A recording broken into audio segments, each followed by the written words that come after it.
1 sec. Okay, we're good now. Yeah. So what Yeah. was your question? What was your first question you had? First question is Nathan. Actually, first I want to tell your kid is pretty good. Okay. And my first question is regarding to confidence level intervals in applets. Okay. So you want to Yeah. go and use the same applet? Yeah, for proportion or anyone in confidence level intervals. In when we enter the value like 0.999, that means For this one? 10 nines. Yeah, Huh? when we increase that level, does it take as 1? It increase that 9 to like 10 nines or 12 nines. When I'm going to enter like decimal points, 15 decimal points, or Yeah. Eventually. yeah, yeah. That means I want to know what is the maximum number that it can enter. Yeah. Eventually, it's gonna. So behind the scenes, Is eventually it's rounding, gonna. or is it like rounding or something happen? No, but what's actually happening in that case? So let me see how big this number is. I mean, for a code's sake, that number is so big that the computer can't distinguish it between between 1 and whatever it actually is. At some point, the computer only has so much accuracy to it. Does that make sense? So this is actually where you're hitting up to where something pragmatically to the computer is actually 1. It's just so close to 1. That's it is taken as 1, no? Right. So I'm not actually doing any routing in the code, but the computer, you just went so far, I can't handle it. I mean, that's an interesting test. I wouldn't really consider that a bug because that's kind of a crazy scenario, and it's still operating okay. But you're right. The computers basically can't distinguish it from 1. 0.9 with 12 nines. Yeah, good catch. Now, the one is regarding to the intervals. Okay. In intervals, it is there are 2 radio buttons mentioned in standard and against, like that in internal section for a proportion. Yeah. Okay, over here. Are you talking about this section of the section? Let's just want me to click on one of these. Let's go for the previous section. That means option edit. Yeah, first page. Okay. Yeah, edit page.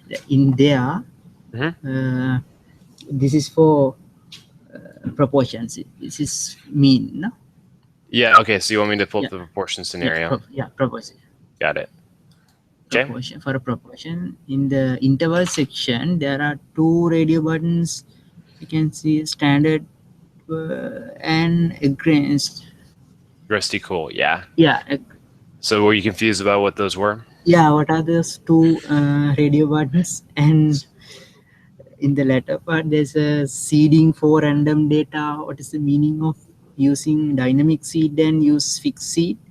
Okay. Yeah. Good question. So for the interval, these are just different calculation methods for how to calculate the interval, right? So there's 2 commonly accepted methods for calculating a confidence interval for proportion, right? There's the standard Wald and then the Gresty Cool. These are just names of prominent statistics professors that create these methods, right? So it's just different ways to calculate the same thing. So how do I calculate a 95% confidence interval for proportion? Well, a lot of people use a standard Wald, but some people use a Gresty Cool. I'll just point you out something about this is if you go over here with data, I think we'll have the same thing. Yeah, so if you look over here, so I got to this, just to backtrack, I did proportion stats, 1 sample, and I just did with data, right? So all I want to point out from this is this feature aligns with this because this is like an applet version of this feature to a degree. But just what I want to point out is you'll see the same options down here, right? So again, it's just like the specific formula for how you calculate the interval, and there's two accepted methods within statistics. Does that make sense? And Nathan, sorry for interrupting you. For both method, does the maximum level is 0.99? Am I correct? I don't believe Confidence so. level. The most common maximum level that you see is 0.99, but 0.95. Yeah, that's a p-value. Yeah, p-value level. I think for both of them, you're allowed to go past 0.99 though. But best value is 0.95 for both methods, right? Yeah, so the ones you'll most commonly see are 0.9, 0.95, and 0.99, and occasionally you'll see 0.999, so 3 nines. Those are probably but the three most common you'll see is 0.9, 0.95, and 0.99. 0.95 is the most common overall, but there's really arguments to be made. It depends on the scenario which one you would want to use, but those three are the most commonly seen ones. And this sense? This is for normal distribution, right? It uses the normal distribution, for its calculations. That's correct. And what is the random sample data? Seeding and fixed seed, dynamic seed and fixed seed? So for the difference here, let me just go and create this once, okay? Well, actually, let me do something. Yeah, first of all.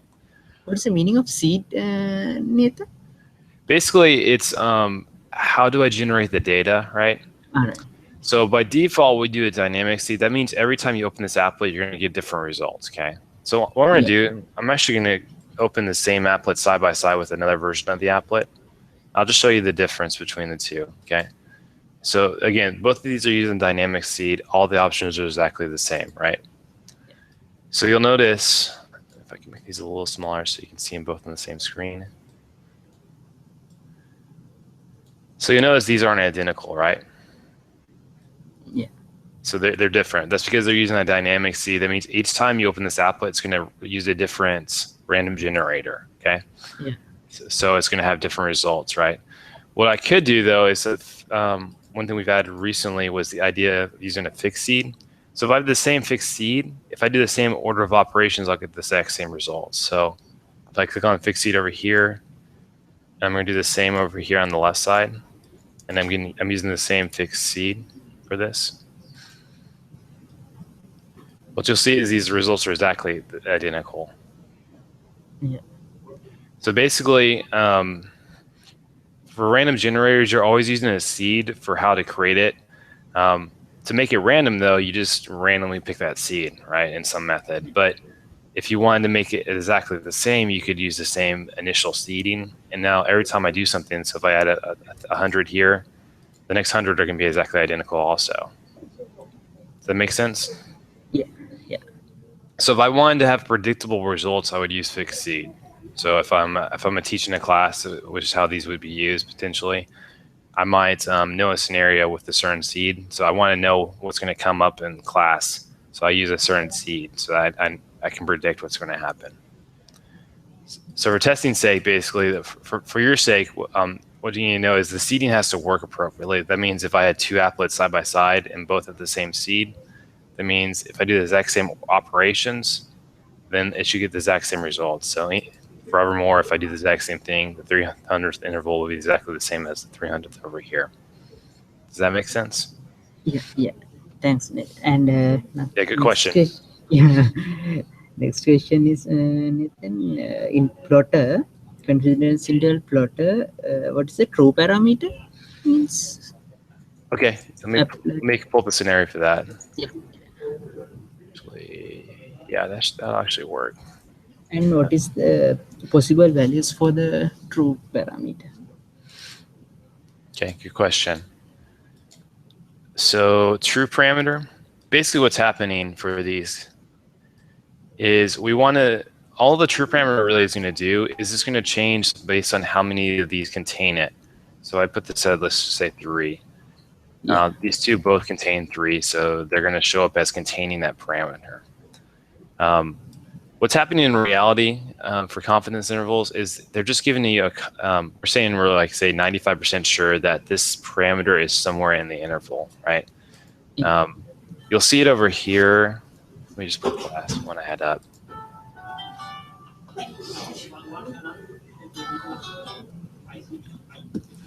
So over here, the true parameter is 0.5 because you're simulating with a parameter of 0.5 for the proportion, right? So the same black line you're seeing over here is the same kind of thing you're seeing over here. Basically, a confidence interval is trying to estimate something. So the whole point of the interval is say I'm 95% sure that something I'm looking for is in this interval, right? So that's something you're looking for is the true parameter. So as far as testing, I mean, this is kind of more statistical discussion, but as far as testing is concerned, this value can be any number. So it can be -1, it can be anything, but from negative infinity to positive infinity. It just has to be a number. Any integer, or it should be an integer number, or any decimal value, will it accept? Yeah, a decimal number, that's okay too. I mean, you can have a ton of decimals for this, and it's okay with it. Any real number, no? Any real number. Any real number. As long as it's bounded by, so it's not negative infinity, it's not positive infinity, but yeah, real number. So yeah. And what is the maximum value? That means in the application, will it possible? I mean, you can do really big. I'm just going to add in a ton of 9s here, and it's probably going to be okay with it. I mean, I think if you get to like the 15th or 16th 9, it might eventually balk just because it's essentially infinity as far as the computer is concerned. Yeah, if we enter a very large number, will the application consider it as infinity or like that? I think it might eventually. I'm adding a lot of 9s here, and I'm clicking enter, and it's not causing any errors. So that to me indicates that it's handling it okay. So that's how many 9s I just entered right there. Yeah. So I think in general it's probably going to be okay. I don't think you can technically get to infinity. I've never seen that happen. It might be possible if you enter 100 9s, it might eventually just round to infinity behind the scenes. But in general, that shouldn't be much of a problem with this one. Yeah. Thanks, Nathan. And question. There's a small question not for the applets. It's regarding for the functions. Okay. All math function. Yeah, all math functions. In some cases, how we can identify the valid range and the invalid range for the all math function. In mathematically, for a p gamma function, q gamma, for a function like gotcha. Sine, cos, tan, those are non-function. So gotcha. Yeah, for tan value, it can exist from infinity to minus infinity plus infinity, but sine is for -1 to +1. Likewise. I guess the easiest way to answer your question is go ahead. Sorry, it's can we enter radian values for those functions? That means radian 0.5 for sine radian 0.5. So such kind of values can we enter, or is it only for degree values? I believe it's only for degree values, but this is our documentation on those functions you're referring to. Honestly, so I don't know the balance for all these functions. Like we kind of need more documentation on it, which is I think why Mark puts you on that task for that example. Like, so if I go down to, let's just find sine because you referred to that. So right now it's sine next. Sine, if he enters a value like sine degree 360. Mm-hmm. Yeah, it'd probably be the same as 0 for that. But we're not even right now. So I think our documentation is lacking on these. I think Mark wanted you to explore what the extremes were for these. So like I think sines and degrees for this, but we need to actually spell that out in our documentation. So that's where we could use you to test to see where its boundaries are. So it's not handling radians currently, and then also we haven't really put a minimum or maximum you could do for this. I'm guessing for sine it'll probably handle anything, but I know square root it doesn't handle anything negative. just because of the nature of square root.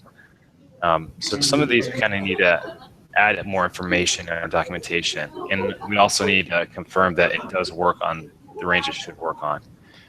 There's not an easy answer for you on Lidara because it depends on the function.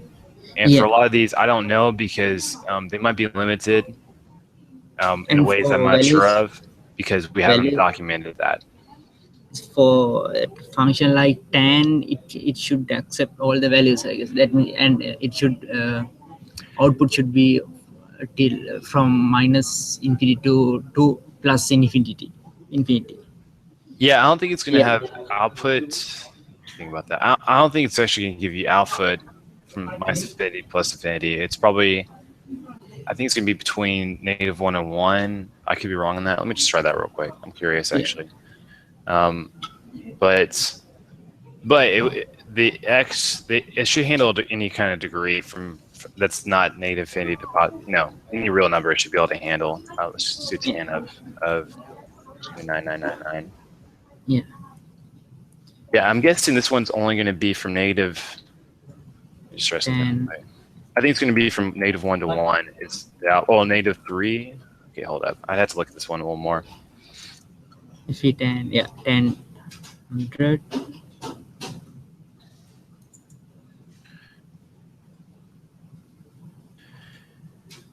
So I guess overall, I mean, I don't have the easy answer for your question. I think that's kind of where Mark wants to do some more exploration on these because I think currently there's not enough information for them listed. So we just need to go through these and kind of probe them and see, what they're actually doing and or what are their limits, so that we can add more information on here and make sure they don't break at any point. So it's less of a, it's less of a traditional testing product as your project is more so just you're trying to establish the bounds of these. So I guess your question overall speaks at the core of the project, which is trying to figure that out. Yeah. Does that kind of make sense? Yeah. And thanks for Nathan. That's all my questions. All right, good deal. So I was looking at the video and I think it cut off. Did you get to distributional demos or did you cut off at correlation by? So did the video cut off before you got to see distributional demos? The first video? Yeah. Okay, so I'll start there on the next video. So I'll probably send you guys a video. I might send one today on distributional demos, and I'll just do another about 40 minutes or so until I can see how far I get down the menu. We'll just do that until we get done with the menu.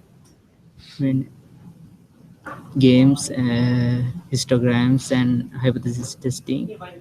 Yeah, I'll try to get through those probably next 4 or 5. And it'll probably take 4 or 5 different, or it'll probably take 3 to 4 different videos to get through the full menu because these things are a little more.